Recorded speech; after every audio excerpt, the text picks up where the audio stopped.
الحمدللہ وحدہ لا شریک لہ والصلاۃ والسلام علی من لا نبی بعد۔ پارہ نمبر 3، اس کے آغاز میں انبیاء علیہ السلام کا ذکر کیا اور یہ ارشاد فرمایا کہ انبیاء میں سے بعض انبیاء کو اللہ تعالیٰ نے دوسرے بعض پر فضیلت دی ہے۔ امت سے تو تمام انبیاء افضل ہیں، لیکن نبیوں میں سے بعض نبی دوسرے نبی سے افضل ہیں۔ اللہ تعالیٰ نے کسی نبی کو براہ راست اپنے ساتھ ہم کلام ہونے کا شرف بخشا ہے، کسی نبی کو کوئی اور اعزاز بخشا ہے۔ پھر انبیاء علیہ السلام کو معجزات جیسی ان کا ذکر کیا ہے۔ اسی پارے کے دوسرے رکوع میں آیت الکرسی ہے، جو قرآن کریم کی افضل ترین آیت ہے۔ اس کے پڑھنے کا اہتمام کرنا چاہیے۔ حضرت ابراہیم علیہ السلام کا جو نمرود کے ساتھ مناظرہ ہوا ہے اس کو تفصیل سے بیان کیا ہے، چونکہ نمرود خود کو سجدے کراتا تھا، خدائی کے دعوے کرتا تھا۔ ابراہیم علیہ السلام نے دلیل کی طاقت کے ساتھ نمرود کو خاموش کرایا ہے۔ یہاں یہ بات ذہن نشین فرما لیں کہ جس طرح دین کا کام تصنیف ہے، تبلیغ ہے، واعظ و نصیحت ہے، جہاد ہے، امامت ہے، خطابت ہے، اسی طرح مناظرہ یہ بھی دین کا ایک حصہ ہے۔ نبی معصوم ہوتا ہے، چھوٹا یا بڑا گناہ نبی نہیں کرتا۔ اگر یہ گناہ ہوتا ابراہیم علیہ السلام کبھی بھی یہ نہ کرتے۔ ابراہیم علیہ السلام کے مناظرے کا اللہ تعالیٰ نے تفصیل سے بیان فرمایا ہے۔ پھر سود کی حرمت کو بیان فرمایا، اور سود کی حرمت کو بیان کرتے ہوئے جہاں اور وعیدیں ہیں وہاں اہم ترین وعید یہ ہے کہ اللہ تعالیٰ نے سود خور کے ساتھ اعلان جنگ فرمایا ہے۔ جنگ کا ضابطہ یہ ہے کہ جس سے جنگ ہوتی ہے فریق دوسرے فریق کی سب سے قیمتی چیز تباہ کرتا ہے۔ اللہ تعالیٰ کے یہاں سب سے قیمتی چیز ایمان ہے۔ سود خور جب سود کو حلال سمجھتا ہے ایمان ختم ہو جاتا ہے۔ حرام سمجھ کے کھاتا ہے اور اس پر مداومت کرتا ہے، توبہ نہیں کرتا، تو خدشہ ہوتا ہے کہ ایمان ختم نہ ہو جائے۔ سود سے بچنا بے حد ضروری ہے۔ سود کا 1 روپیہ اپنی ماں سے 70 مرتبہ بدفعلی کرنے سے بڑا جرم ہے۔ 1 روپیہ کھانا۔ اللہ تعالیٰ ہم سب کی حفاظت فرمائے۔ سورۃ البقرہ کے آخر میں ایک دعا کا ذکر ہے جو ہمیں مانگنی چاہیے۔ ربنا لا تؤاخذنا ان نسینا او اخطأنا ربنا ولا تحمل علینا اصرا کما حملتہ علی الذین من قبلنا ربنا ولا تحملنا ما لا طاقت لنا به واعف عنا واغفر لنا وارحمنا انت مولانا فانصرنا علی القوم الکافرین۔ سورہ آل عمران۔ آل اولاد کو کہتے ہیں، عمران ایک شخص کا نام ہے، تو آل عمران کا معنی اولاد عمران۔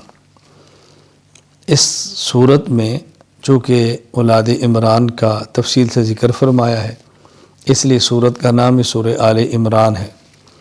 آغاز اس کا ہو رہا ہے اس بات سے کہ حضور اکرم صلی اللہ علیہ وسلم کے پاس نجران کے عیسائی ایک 60 افراد پر مشتمل وفد لے کر آئے۔ انہوں نے رسول اکرم صلی اللہ علیہ وسلم سے مکالمہ کیا، بحث کی۔ ایک ان کو ناز تھا کہ ہمارے شاعری بہت ہے، اپنا شاعر کھڑا کیا۔ نبی کریم صلی اللہ علیہ وسلم نے مقابلے میں حسان بن ثابت شاعر کھڑا کیا، ان کا شاعر شکست کھا گیا۔ خطابت پہ ناز تھا تو خطیب کھڑا کیا۔ رسول اللہ صلی اللہ علیہ وسلم ثابت بن قیس اپنا خطیب پیش کیا، اس پر بھی وہ شکست کھا گئے۔ دلائل کی باری آئی تو رسول اکرم صلی اللہ علیہ وسلم نے خود دلائل بیان فرمائے۔ تو اس صورت میں دلائل ہیں اس بات کے کہ عیسیٰ علیہ السلام اللہ کے بندے ہیں، اللہ کے نبی ہیں۔ عیسیٰ علیہ السلام اللہ اور خدا نہیں ہیں۔ پھر اس صورت میں یہود و نصارہ کے جرائم کو بیان کیا ہے۔ یہ ظالم انبیاء علیہ السلام کو ناحق قتل کر دیتے تھے، ناحق خون ریزی کر دیتے تھے، اللہ کے نیک بندوں کو تنگ کرتے تھے، ظلم و تشدد کرتے تھے۔ ان جرائم کو بیان کیا اور ہمیں حکم دیا ہے کہ ایسے مجرمین سے الگ رہو، ان کے ساتھ اپنے تعلقات، دوستی اور محبت قائم نہ رکھو۔ یہ بات ہمیشہ یاد رکھ لیں، قلبی محبت جسے موالات کہتے ہیں کفار کے ساتھ جائز نہیں ہے۔ ہاں البتہ رکھ رکھاؤ، وقتی ضرورت، اپنے ماحول کو سازگار کرنے کے لیے کہ یہ ایسے تعلقات جسے مدارات کہتے ہیں اس کی گنجائش ہے، لیکن یہ بھی علماء سے پوچھ لینا چاہیے کہ یہ تعلق کیسا ہے، یہ تعلق کیسا ہے۔ کفار کے ساتھ تجارت جائز ہے، لیکن اس وقت جب کفار مسلمانوں کو نقصان نہ پہنچا رہے ہوں، املاک تباہ نہ کر رہے ہوں، تجارتی مال کو اسلام خلاف استعمال نہ کر رہے ہوں، بہرحال ہر وقت علماء سے رابطہ رکھ کے تو پوچھ لینا چاہیے کہ اب اس تعلق کی نوعیت کیا ہے، یہ تعلق کیسا ہے، یہ کیسا ہے۔ پھر اس صورت میں 3 بڑے اہم واقعات بیان کیے ہیں۔ حضرت مریم کی والدہ کا ذکر ہے، اولاد نہیں تھی، منت مانگی، اے اللہ تو بیٹا دے، میں اس کو تیرے دین کے لیے وقف کر دوں۔ اللہ تعالیٰ نے بیٹی عطا فرمائی۔ تو حضرت مریم کی والدہ کو سرا ہوا کہ بیٹا ہوتا تو میں دین کے لیے پیش کرتی، بیٹی کیا کرے گی؟ اللہ تعالیٰ نے بڑا پیارا جواب دیا، وَلَيْسَ الذَّكَرُ كَالْأُنثىٰ، جو بیٹا تو نے مانگا ہے اس بیٹی کی طرح نہیں ہے جو ہم نے دی ہے۔